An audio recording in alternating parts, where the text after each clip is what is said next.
Hello viewers, हम आ गए हैं exercise 7.2 class 9th new book जो हमारे पास लॉन्च हुई है फेडरल बोर्ड की, उसका एक्सरसाइज 7.2 क्वेश्चन नंबर 2 काफ़ी डिटेल क्वेश्चन है। इसमें देखेंगे कि look at the quadrilateral ABCD in the adjoining figure if E, F, G and H are the midpoints of its sides as shown in the figure, then find the coordinates of E, F, G and H। You can सी कि AB का mid point E हमें given है, BC का mid point F हमें given है, CD का mid point G given है and DA का मिड पॉइंट H गिवन है। ये ऑलरेडी हमें कह रहे हैं क्वेश्चन में कि ये मिड पॉइंट्स हैं। Now if you want to calculate the coordinates of these midpoints, so we can easily and simply use the midpoint formula as we are given with all the 4 vertices. So directly by applying the midpoint formula we can calculate these 4 midpoints of their respective sides। जी, अब देखिए हम आ गए हैं part number 1 पे और हम सबसे पहले कैलकुलेट करेंगे mid point of A and B, that was E। ठीक है, तो मिड पॉइंट फार्मूला से हम करेंगे। यहाँ पे हमारे पास A और B में x1 y1 A है और x2 y2 जो है वो B कंसीडर होगा। तो it will be x1 plus x2 यानी 5 plus 1 over 2 and y1 plus y2 यानी 0 plus 2 over 2 and this will B finally 6 over 2 and 2 over 2 and 3 and 1 is the coordinates of midpoint of A and B, that is 3 E के coordinates आ गए 3 and 1। now second में हम F के coordinates calculate करेंगे, that is the midpoint of B and C। तो it means now B will be x1 y1 and C will be x2 y2।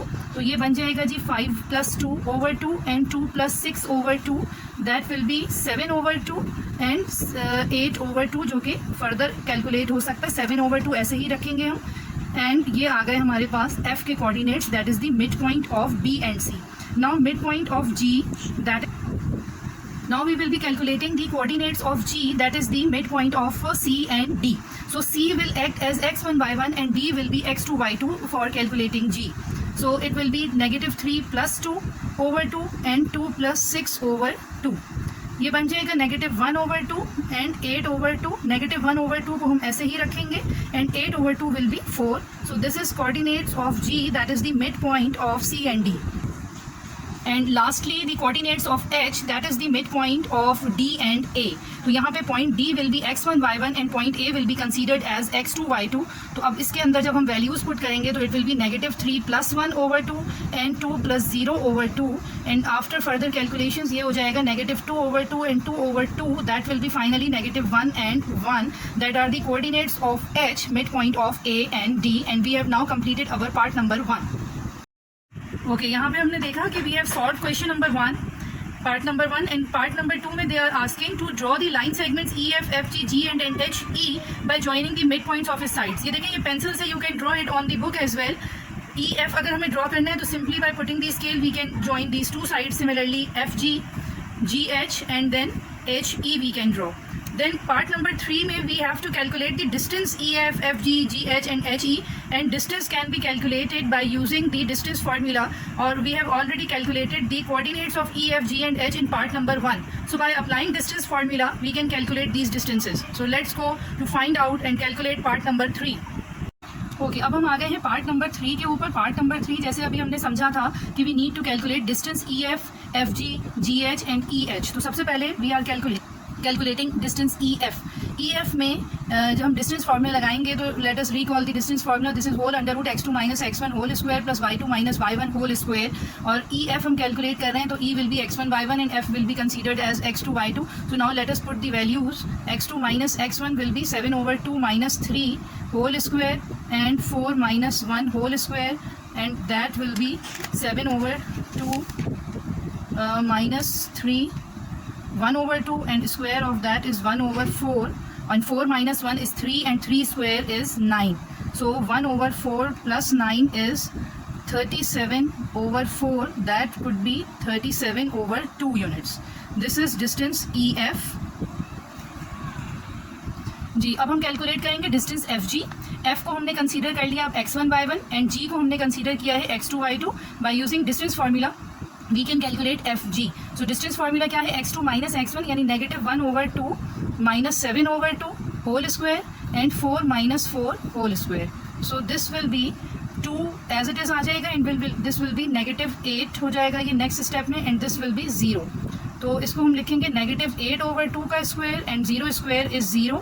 2 1 2 2 4 side and 4 square -4 square is 16। 0 को हमने यहाँ से हटा दिया है, उसको अब दोबारा नहीं लिखेंगे। Under root of 16 is 4 units, that is distance F, G। जी, अब हम कैलकुलेट करेंगे डिस्टेंस GH. G के कोऑर्डिनेट्स को we have considered as x1 y1 and coordinates of h that is -1 and 1 have been considered as x2 y2. So now let us calculate distance GH by using distance formula x2 minus x1. So it will be -1 and minus minus, तो ये बन जाएगा +1/2 whole square and plus y2 minus y1 whole square. So it will be 1 minus 4 square. So -1 and +1/2 and square of that, this is -1/2 and this is -3, and -1/2 square is 1/4 and -3 square is 9 and 1/4 plus 9 is 37/4. और इसको अगर हम further लिखेंगे तो ये हमारे पास बन जाएगा √37/2 यूनिट्स. ओके, अब देखिएगा, we will be now calculating the last distance HE. So H that is -1 and 1 will be considered as x1 y1 and E with coordinates 3 and 1 will be considered as x2 y2. And calculating the distance HE by using distance formula, simply putting the values x2 minus x1 will be 3 plus 1, and why it is plus 1, it is already, you can see, -1 and formula का minus, and this minus will become positive. And y2 minus y1 is 1 minus 1 square. So 3 plus 1 is 4 and 1 minus 1 is 0. 4 square is 16 and √16 is 4 units. So this is HE. Now you can see that the last part question is guess the type of quadrilateral EFGH. हमें इसका type भी बताना है कि ये EFGH जो हमने foot draw किया है ये पेंसिल से, ये किस टाइप का आ रहा है. अच्छा, अब यहाँ पर देखिए कि HE जो है ये हमने कैलकुलेट किया है 4 यूनिट्स, और इसका जो अपोजिट साइड है दैट इज़ FG, ये भी हमारे पास 4 यूनिट्स ही आ रहा है इन कैलकुलेशन. देन EF जो हमारे पास डिस्टेंस है ये हमने कैलकुलेट किया था √37/2 यूनिट्स, और इसके ऑपोजिट जो साइड है दैट इज़ GH, वो भी हमने अभी कैलकुलेट करी √37/2 यूनिट्स. ठीक है, तो इस तरह से जो डायग्राम में you can see the statistics that opposite sides are equal. तो if opposite sides are equal then what it will be, the quadrilateral, यहाँ पे लिखेंगे कि the given quadrilateral is a rectangle. Rectangle की ये प्रॉपर्टी होती है कि उसके अंदर ऑपोजिट साइड्स बराबर होती हैं, and we can see through these calculations and statistics we are getting that this given quadrilateral is a rectangle.